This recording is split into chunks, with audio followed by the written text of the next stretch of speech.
Okay, my name is Andrea Johnson. I'm proud public school principal, educational consultant, and coach. And I have the privilege this morning of really navigating the conversation to ensure that we keep our city resilient and thriving. And as you all are aware, the education space is being shaken from K to 12 to post-secondary and back down to early childhood by recent legislative changes.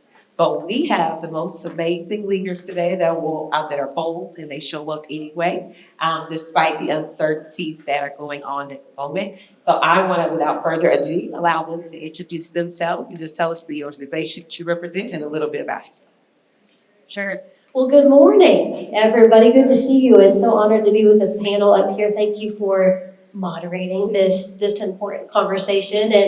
And if we have not had the opportunity to personally connect, my name is Rachel Capua. I have the tremendous honor of serving as Vice President for External Operations and Dean of Tarleton State Fort Worth. And so good to be with you all.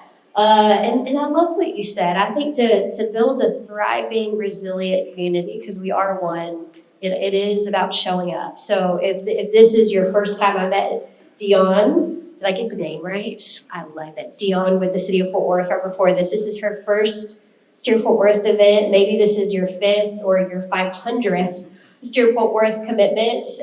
It's such an important organization to be part of. And this event alone has actually propelled my own journey in education some years ago, which I'll talk a little bit about. But it's an honor to be here and look forward to the conversation.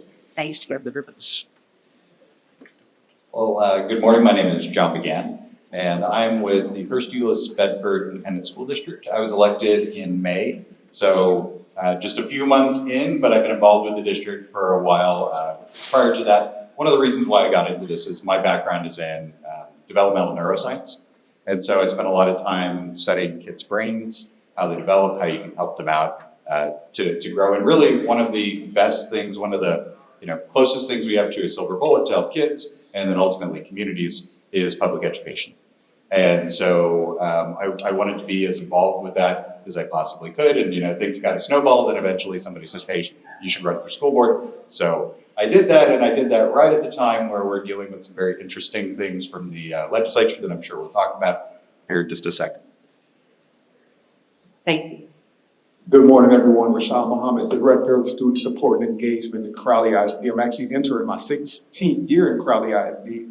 Approximately 85% of Crowley ISD is made up of the city of Fort Worth. So we really are an extension of Fort Worth. So I'm happy to be here. Thank you.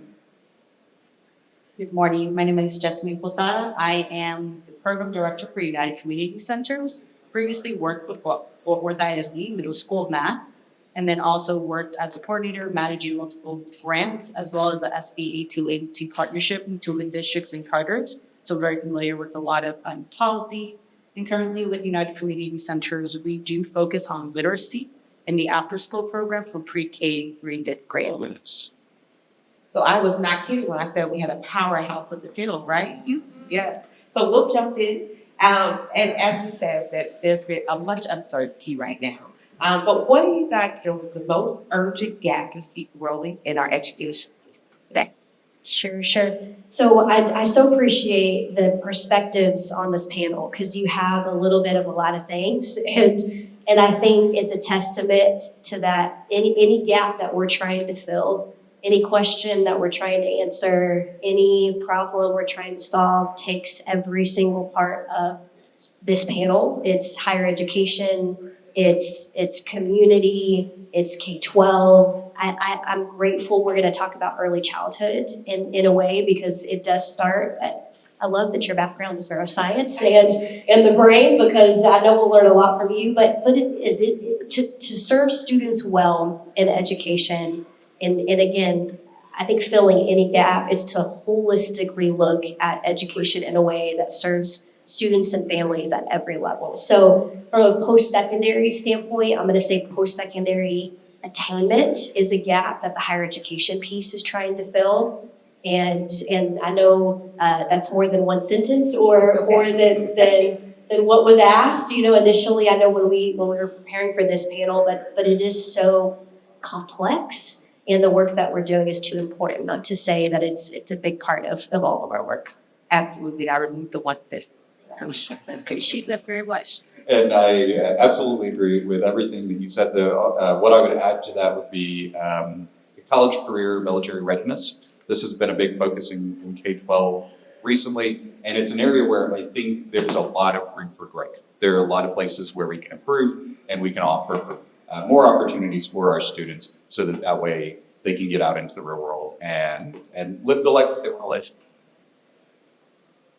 Yeah, I think those are some really good perspectives. I would say that the biggest gap I've seen since being in education is the belief gap. A lot of our students come to us every day and they don't believe. I mean, college, that's the last thing on their mind. They just want to make it out of whatever situation they're in right now. So they can't really see a lot of the time past the situation that they're currently in. So that's something that, we as educators are fighting on a daily basis. And we need to continue putting the proper people in place to close that belief gap and give every student the ability to believe that they could not only graduate from high school, but graduate from college and be successful in a career. So my focus is going to be more on the elementary school students in that pre-K kinder group. For us, what we notice is literacy, but what affects that literacy component can also be factors outside affecting them at home or the community. What are some areas that they're lacking in? If we're trying to work with the student, do they know the words? Are they familiar with the words? So when as I was going through these questions, I'm looking at more through that as a teacher lens, where those gaps are. We know that pre-K through second grade, they're learning to read. And then from third grade on, their readings are learned. And so for us, it's important with our organization to focus on that literacy component so that we're closing that gap. Well, great, and you all kind of talk about your own perspective, and I love that. So I want to ask this next question is, how can K-12, higher ed, nonprofit, and civic leaders work together more effectively? Well, I'll go ahead and start. No, I think that is a fantastic question. In the previous discussion, I know there was a lot of talk about data and about integrating data. So in addition to neuroscience, I still teach that, but I've left the field. I work in data science. And so I work for a nonprofit here in Tarrant County that is involved in child welfare. And so I know the value of bringing together all of these different groups that have all of these disparate data sets, the power that we could leverage by combining that information, I think could have a tremendous effect on how efficient we are and the quality of service that we provide to our students and to our community on a regular basis. So. Yeah, I think we can continue to develop partnerships. We have a partnership with Tarleton right now where they just built a large campus right there by Crowley out of 8. And we have students who can literally sit in the same bedroom for 17 years, K through 16, and go to one school and go to the middle school, high school, and then Tarleton and get all of their degrees and stay in the same bedroom. So we just need to continue to build these partnerships there and ensure that all of our students have their same opportunities as those students that we talked about earlier where we have that belief gap. So partnership. Can you repeat the question? Similar. How can K-12, higher ed, nonprofit, and civic leaders work together more effectively? And so through the nonprofit perspective, we do work a lot with the ISD, although we have charters in the area. With our organization, we specifically focus on the Fort Worth ISD campuses within the center. So currently there's 12. So we know that that's a key part. What are they doing? How can we support them? We also know that there's controversy sometimes with, well, if what they're doing is not working, why would you partner? But it's very important for us to partner with the local ISD because we need to know where are the supports that we as an organization could provide.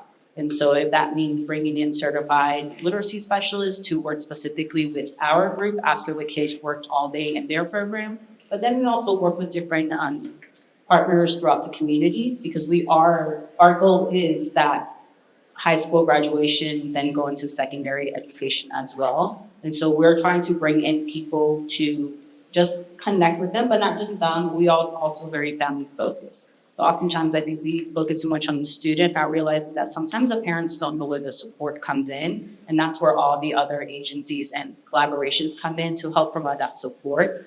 Often, if we look at Fort Worth as a city, coming from out of state, it is really unique because you can tell where a person is, just ask them their zip code. And right away, you know things about that zip code. And you know data, like I'm big with the data. So in that collaboration component is, okay, if I know that zip code, then I can connect them with people who really just love supporting that zip code. And so it's just looking at that holistic approach when we're serving families, students, and then the community out and about. So we try to engage in these partnerships. That answered it. That's something I do. Excellent. I want to two specific examples. I love, thank you, Michelle, for sharing about Crowley ISD. It's actually one of the partnerships that we are most proud of.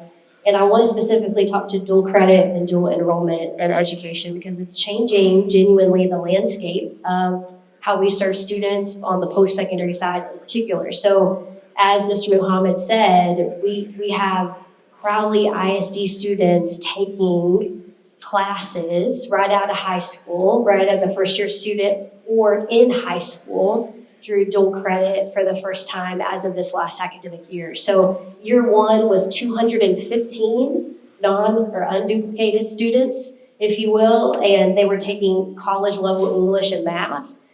This year we have nearly 400 in year two, 375 to be exact, that are taking English, history, and then we added education, 9 credit hours of education, because I think one other gap we may talk about later or perhaps might mention in other conversations is the teacher education gap and making sure that we're educating qualified, ready teachers for the classroom who are going to stay and retain within the districts that they serve. And so those nearly 400 students, they're literally coming to Tarleton State Fort Worth 5 days a week on buses. It's the best part of my day. I love seeing them get off their bus and meeting them in the hallways. They see themselves there. They see that's the power of partnership. They know that they deserve to be there and learning and living in those classrooms, and it's been a gift.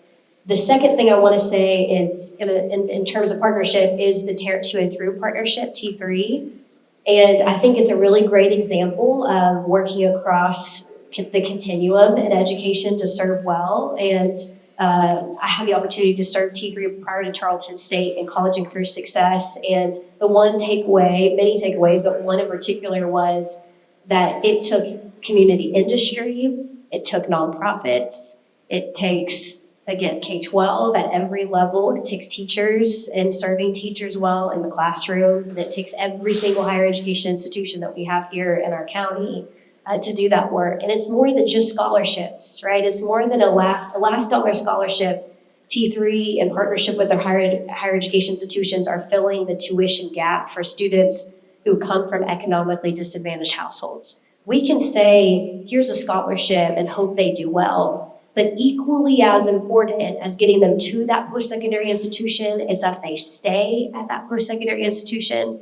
So it's also about partnering to ensure that we're doing persistence coaching well, that we're meeting students where they are as it relates to wraparound services. It's about transportation. You just heard of Annette and Rich and our team. We're working on a comprehensive transportation plan for students who may not be able to get to campus, right, because we're on Chisholm Trail or whatever the case might be. But it is instrumental. That partnership is core to the work that we're doing. Absolutely, the gaps are many. So it takes all of us together or be toward the direction that we want to go in. One of the biggest things that is coming down the pipes is funding and policy, and that's the elephant in the room. How are current policy and funding shifts impacting students academically and socially and emotionally? Say it one more time, please. How are current policy and funding shifts impacting students academically as well as socially and emotionally? Well, I don't, clearly we don't get enough money for public education. We all know that. That's, I won't even say it's an elephant in the room because it's out there. But I think with curriculum, it's forced down our throat. We need we have this specific curriculum and this framework where we need to get a certain amount of work done in a certain amount of time to prepare for the state testing. And one thing that we lack is that the adequate time to prepare for students, their social, emotional, and their mental abilities. And one thing I had when I was the principal at the alternative school, I had a lot more flexibility. I would have those students who were lacking in particular areas, and when they came to my campus, we had plenty of time to prepare for them and to actually focus on their social and emotional needs. Whereas at the home campus, the moment day one, they're thrust into the classroom and they are forced to just learn about the curriculum right away. When in actuality, a perfect situation would be if we had enough funding to spend more time the first 2 weeks just getting to know our kids, just literally not doing any academic work, just focusing on, hey, what kind of things do they like? Do you have a dog at home? Do you have brothers and sisters? How many siblings have you had that have gone through Crowley ISD or whatever district you may be in? If we could just spend more time and have more funding that could allow us to focus primarily on the social emotional abilities and needs of students, I think that would really help us. We tell people all the time, the amount of money we spend on the front end, we save $2 on the back end.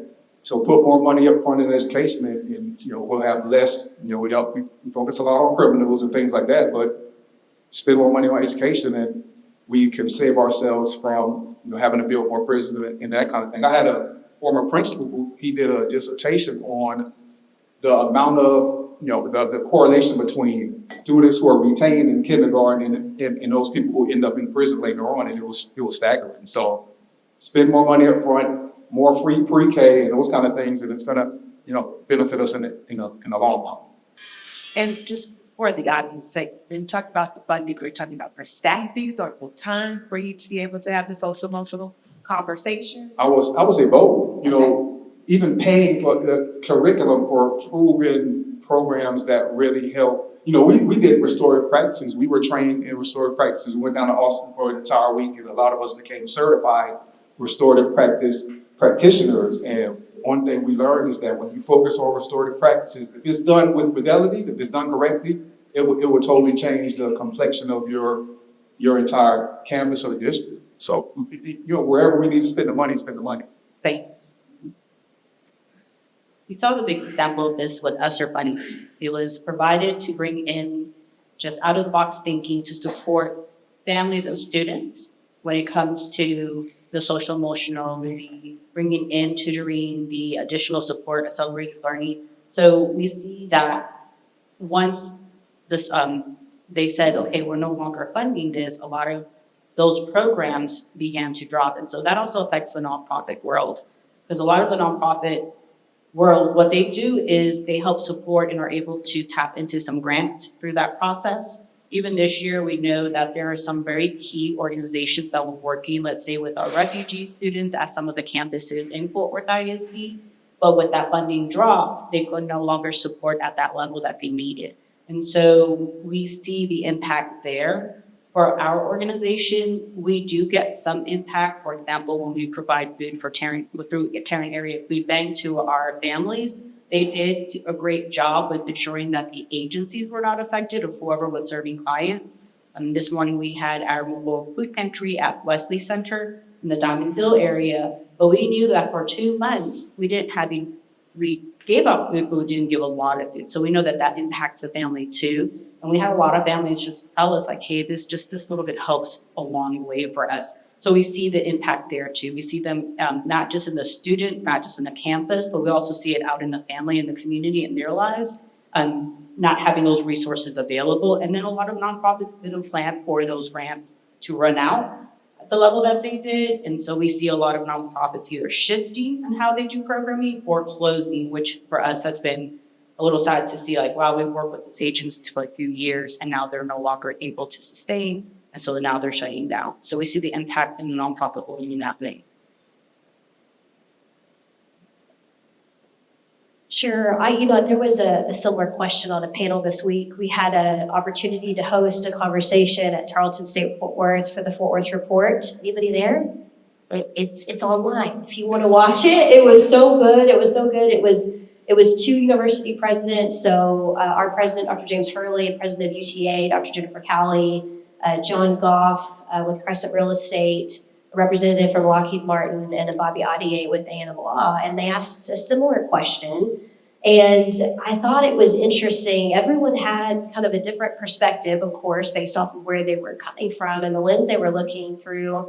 From a higher education perspective, it was a lot of the conversation was about research and development. So for institutions where research is a part of their fabric, like a UTA, a Texas A&M, Tarleton State is on our way to R1. I know TCU's had similar conversations, et cetera. When there's federal impact to research dollars in particular, it impacts faculty, it impacts students at the graduate level in particular, and everything connects. And so that connects to enrollment, that connects to labs and facilities and space, and that conversation was very much about how they felt like it would come full circle, right? We'll see a change over time, but right now the biggest and most direct impact was to R&D, specifically for higher ed. Just another thought. TV, right? So I'm going to focus on one specific thing. As you've heard, there are so many places where we are impacted based on funding cuts or lack of increases in funding. I'm going to focus on school counselors and hiring and retaining school counselors.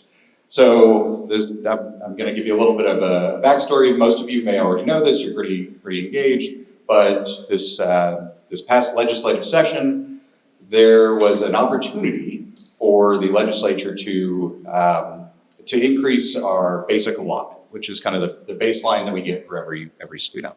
Now, the last time it was increased was 2019. If you may have noticed going to the grocery store and gas pump and all of these other places, prices have gone up a little bit since 2019. We haven't gotten a raise since 2019. So they finally had this chance. Now, to keep up with inflation, so not any extra money, just literally keep us where we were in 2019, would have been about $1,400 increase per student. They gave us $50 per student. And then on top of that, they made it worse. So they did something that sounds really nice, and it's good, but it also caused problems. And it specifically relates to these school counselors. So then on top of that, the House bill had some extra money specifically for personnel pay raises, which was great. For us, we calculated it out, it would have been about 5% across the board pay raise. Would have been nice. That's for everybody in the district. When it got to the Senate changed it. Senate said, no, we're going to specifically give it to certain groups and not to other groups. So what they said was for urban and suburban districts like ours, which includes part of Fort Worth, we got $5,000 per teacher pay raise, which is fantastic. Love that. For teachers with 4 or more years of experience. For teachers with 2 to 3 years of experience, they got $2,500 pay raise. Again, it's great. Nobody else got anything else.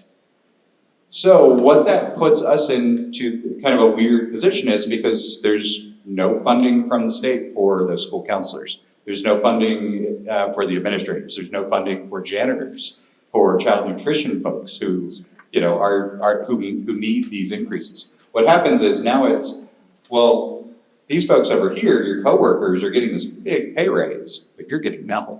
So what we had to do is we had to dig into our pockets, which again, they didn't give us any real increase in order to cover those other groups. And so we did a 3% across the board pay raise for everybody else. So that's admins, everybody, including school counselors, because we had a choice. It was, do we take care of and respect these folks that do this fantastic job and help our kids with that socio-emotional help?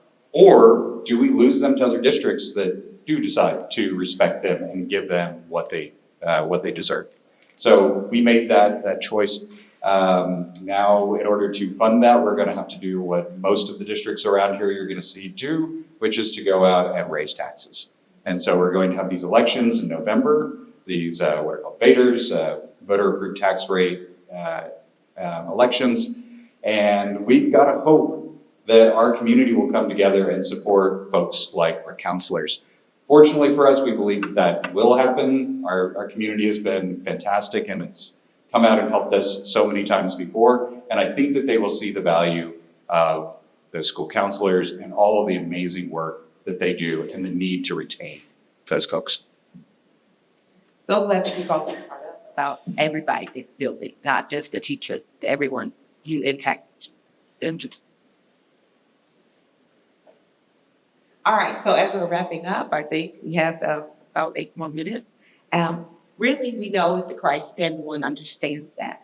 But how can citizens, parents, and local leaders work together to maintain access to critical support when funding or policy falls short? And what call to actions would you give to your staff or their organization? I would encourage families and community members to continue to be active and participate, engage, go to the school. One thing we're really trying to focus on in our district is community engagement. That's actually my title, right? The Director of Student Support Engagement. We're building these partnerships. We work with the Tarrant Area Food Bank to open a Ready to Learn market at one of the middle schools, and this year we're expanding to a second middle school. And, during these conversations that we are failing the community if we just hand out food. We're actually giving them QR codes and telling them to come to our All Pro Dads breakfast and try to volunteer, see what we're doing. There's a lot of narratives out there in public ed. There's a lot of narratives within my district, but we want you all to be invited. You come into school and you participate, you see what we're actually doing on the front lines, it can totally change your perspective. We have to continue building allies within public education so that when they go on to social media and they see negative commentary, that they post their experiences. I can't tell you how many times that we've had people post negative things, but then somebody else, an ally to the district, goes there and that original poster takes it down because either it was a blatant lie or it's just, now everybody else is on the other person's side. So I say just, hey, don't speak negatively about a district that you're in. And you want to sell your house. Well, you just told everybody this district sucks and you want people to pay top dollar for your house. No, just if you see something that needs to be changed, go speak with that principal. Get in front of the superintendent and anything that you see needs to be changed, offer a solution. And we're definitely open. Like we're literally all day, we sit down and speak with people about their advocacy. So as a parent, you have a lot of power. Not only can you vote for the school board members who actually hire the superintendent, you could also get into the classroom within schools. To piggyback again, for us, United Community Center has been around since 1909. When I was talking to our CEO and just going over something, I was like, well, what made it so successful? She said, people. We have funding, money's nice. It's nice. You can do a lot with it, but you can do a lot more with people. So one of the calls to actions on our end when it comes to nonprofit, when it comes to working with students, with families, that wraparound services is people. You all volunteering, coming in and reading with the kids, coming in, supporting through mentorships, coming in and just being there, coming and visiting our centers. And then a lot of the funding, we know that, although we do get grant funding, we know that it may not always be available. And so we always try to plan ahead. But the organization keeps running because of people like you all, people who know people who are willing to donate. One unique thing about the work that we do is very cost-effective for the family. We never charge full price, and if a family says, I want my child to be in this program, I want my child to get additional support with literacy, we work with them and we don't charge them extra.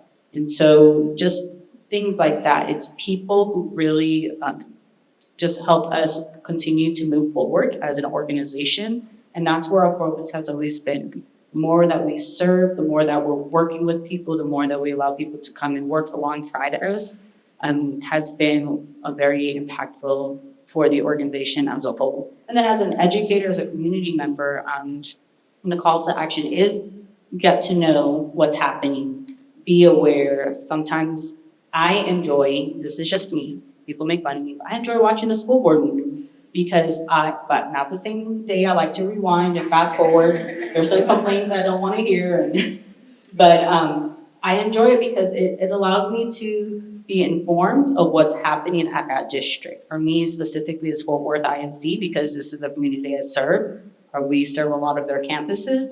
But it's going in and finding out. So the next day I tell our CEO and our COO, did you hear? Did you see?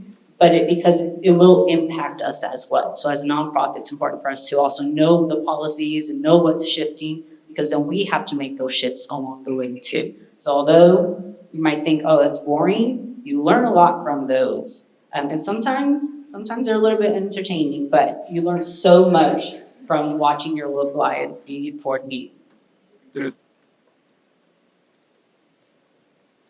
There's so much. So echo everything that was said. You know, the two things that come to mind are lean in and champion education. So just say it with me, lean in. Yeah, real loud because we mean it. Lean in. Yeah, and champion education. We got to change the narrative in a lot of ways on why education matters. And if you think about every single thing we've talked about, education is the epicenter of, and impacts perhaps every single other part of our city and our county and our region and our state and our nation.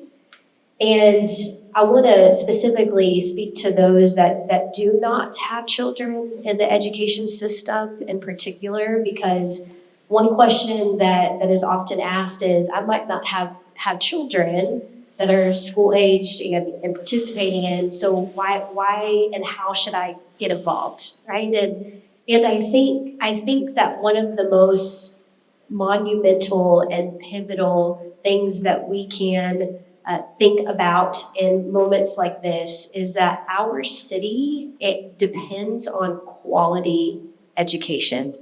And the ability for our city to thrive depends on ensuring that we have conversations just like this.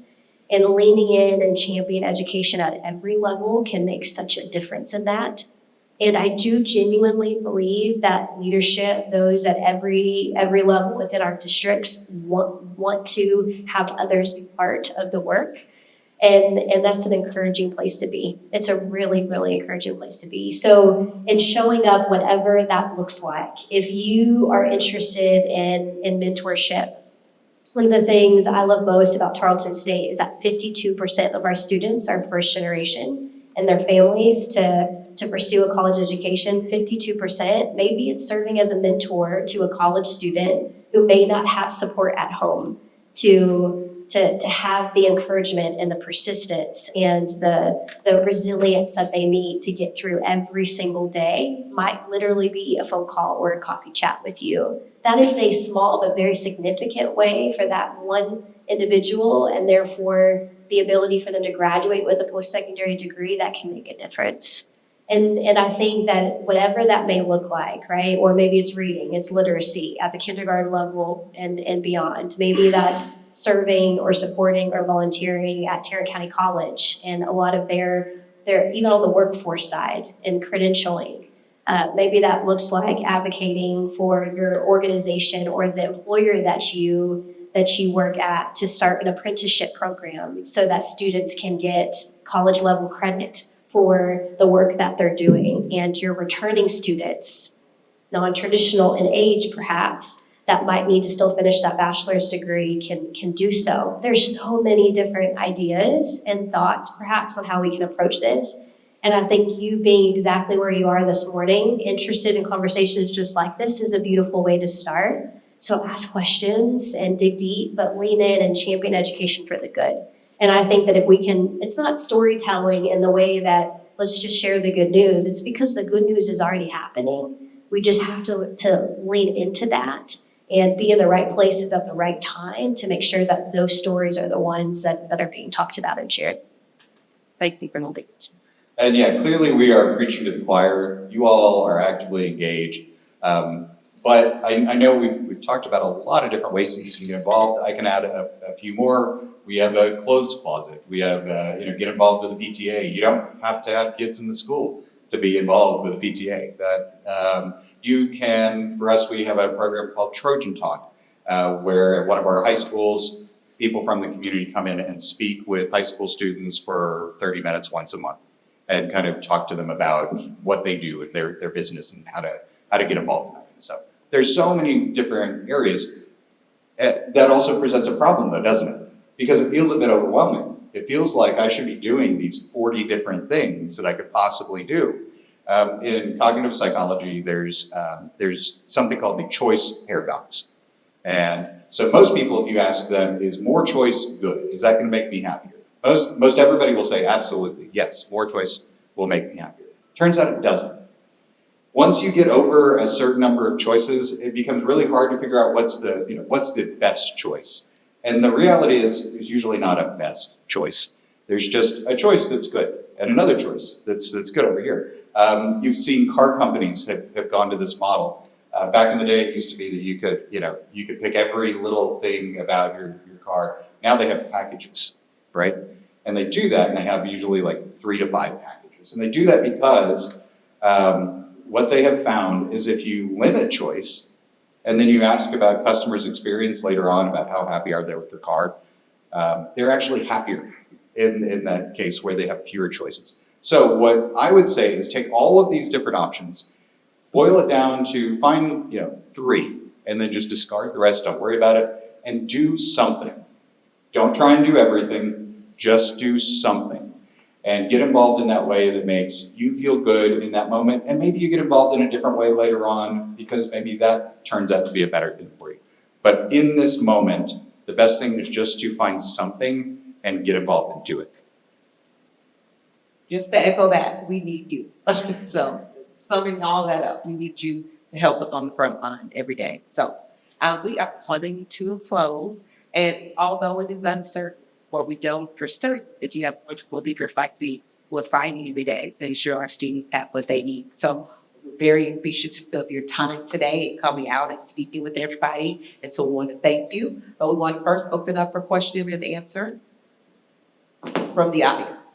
I was making sure we had time. So we have time for a couple of questions. So it is 11:53. So anybody who needs to hop up this way, we have to very few. But a couple of questions. Be ready.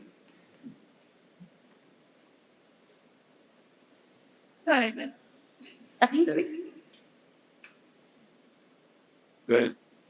I can. Anybody? Sure. I'll stand up black. You all talked about great points of how to help make meditation better in the city.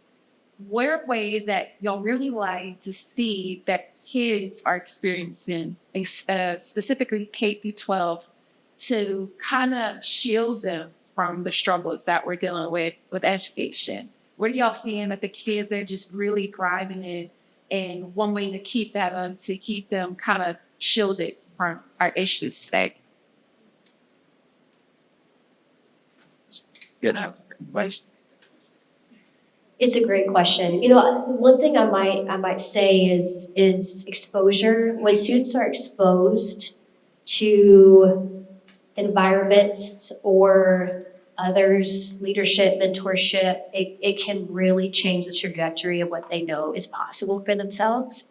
And a simple example is, and it may or may not connect exactly to what your question is, but one top 3 thing that has come up quite a bit is how do we get more students because of funding cuts? They're not able to visit college campuses as much.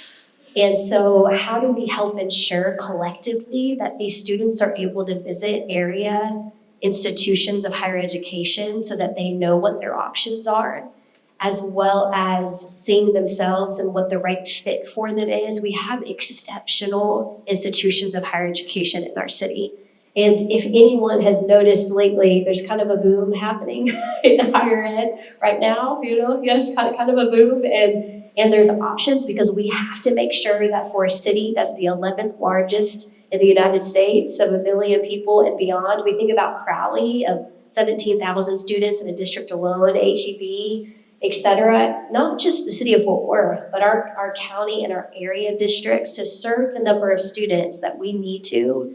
we have to have options, and we have to ensure that they can stay close so that they stay in the city of Fort Worth or our surrounding areas, and that they work and thrive in this state as a whole. And so exposure. And if there's ways for your organizations or companies to get involved to either sponsor said transportation and or advocate for what that might look like for them to come to your businesses or where you live, work, or play in terms of community or a nonprofit standpoint, it can make a pretty significant difference. And doing that young, I mean, elementary school, middle school, not just high school, but at every level of that continuum.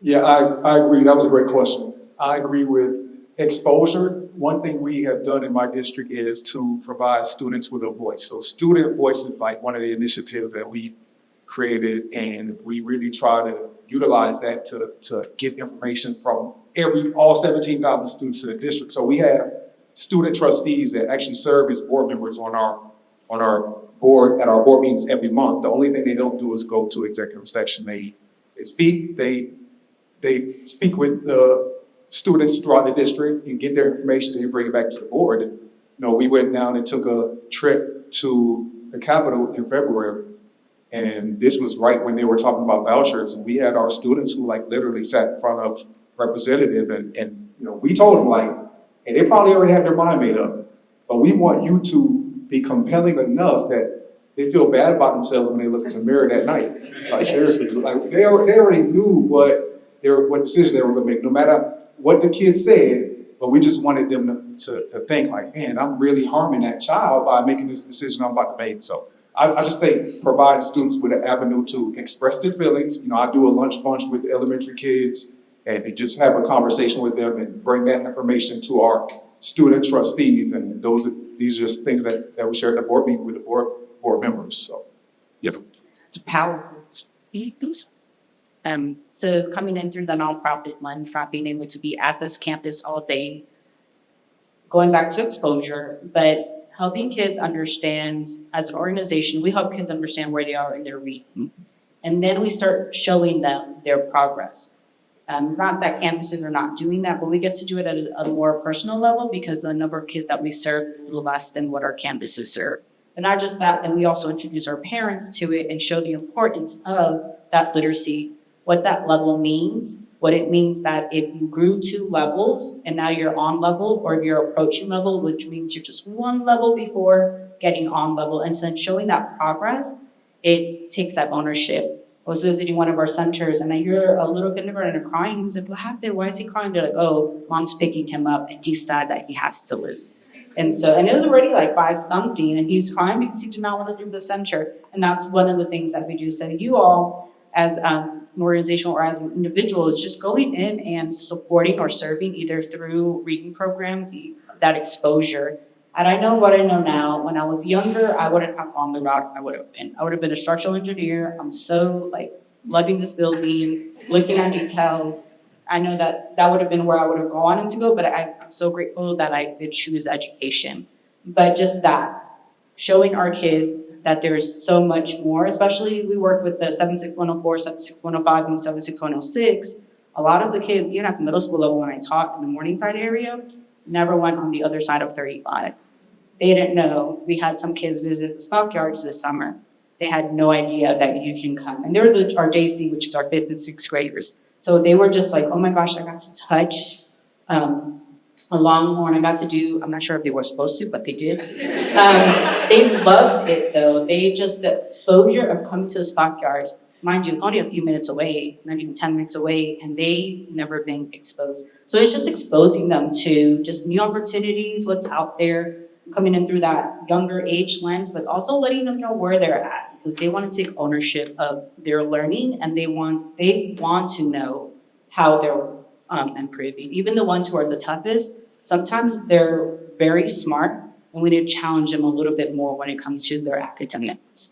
I hope that also helps them. And thank you guys. The schedule is again our biggest enemy of the day, but I want to be respectful of y'all's time and get you to lunch. Lunch here, ready to go. So, round of applause again for the presentation. Thank you guys so much.